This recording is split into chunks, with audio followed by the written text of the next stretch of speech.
In today's video, I'm going to show you how I took brake hardware from this to this.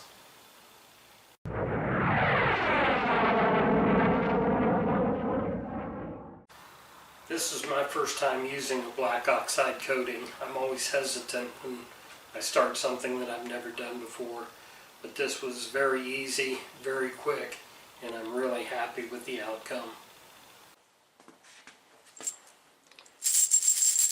These are the parts I'm coating: bolts, spacers, washers, and nuts.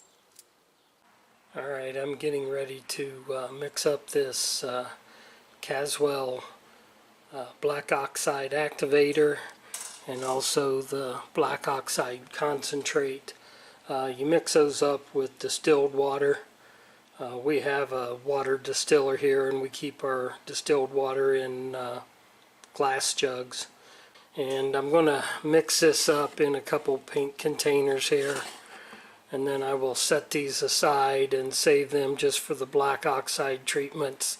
That way I don't accidentally contaminate some paint when I get ready to paint. I'll probably take a marker and mark these also.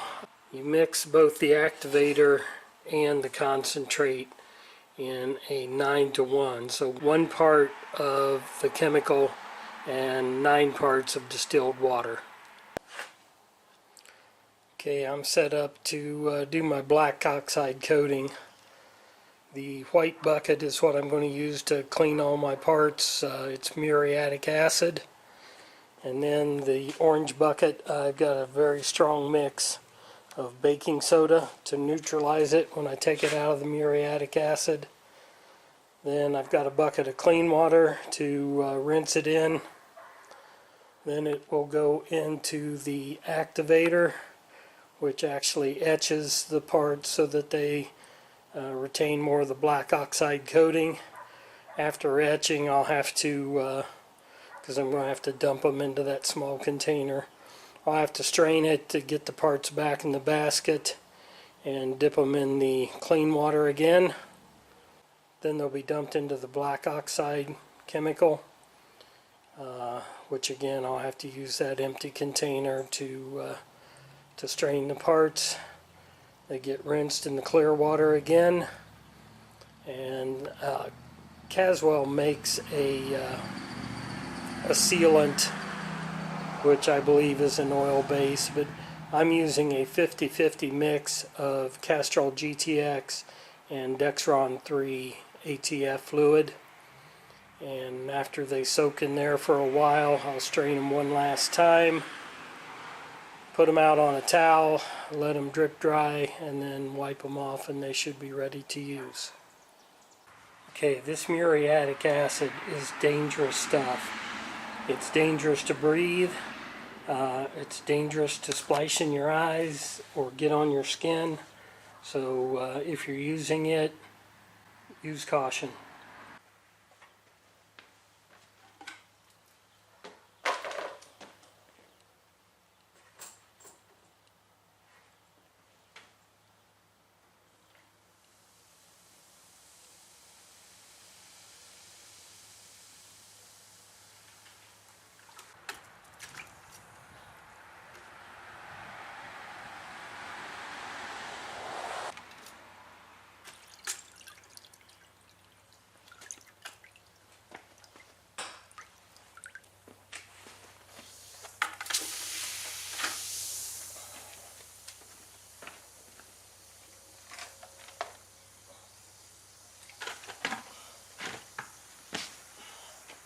I didn't get it on film, but when I first dunked the parts in the muriatic acid, it bubbled and boiled just like it did when I put the parts with the acid into the baking soda water.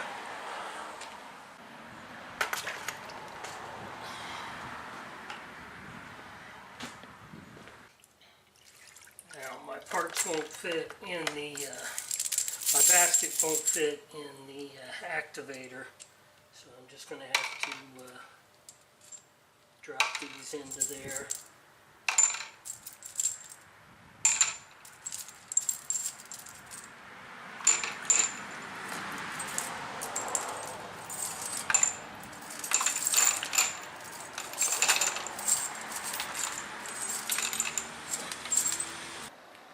I've got one bolt that I forgot to take out of that differential. It's the bolt that holds the speed sensor in.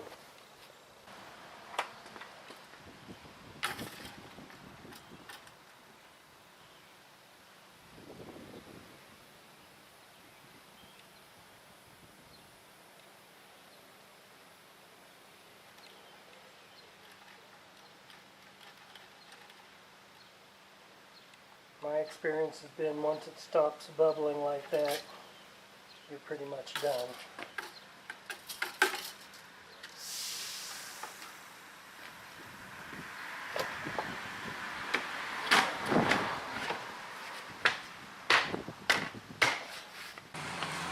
I've got a screwdriver to kind of stir the parts in the activator, make sure everything gets equal access. You're supposed to leave it in the activator about 5 minutes. I find it interesting that that activator is turning kind of a bluish color, which is actually the color of the Oxide treatment. It's been in the activator for 5 minutes. I forgot I had bought this little bowl and colander set specifically for this. It's going to make it much easier.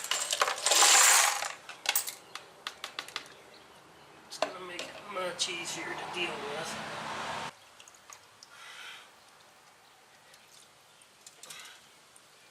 And then you're supposed to rinse the activator off also.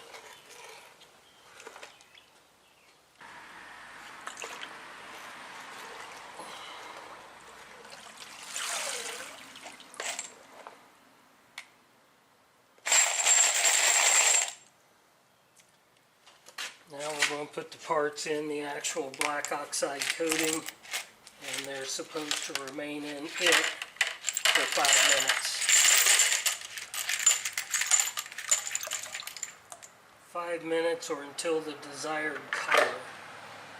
And again, I'm going to take my screwdriver and stir that every couple minutes.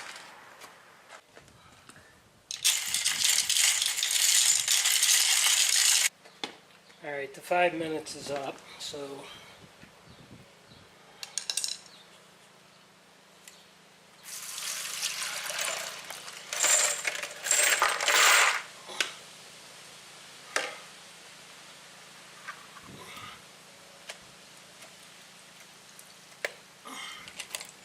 that's what they look like at the moment. I'm supposed to rinse them again.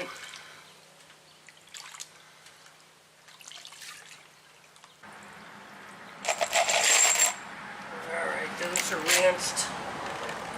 Look pretty darn good to me. Pretty even, pretty uniform.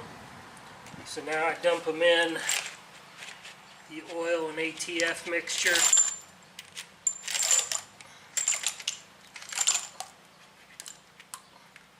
And those can stay in there as long as I want them to.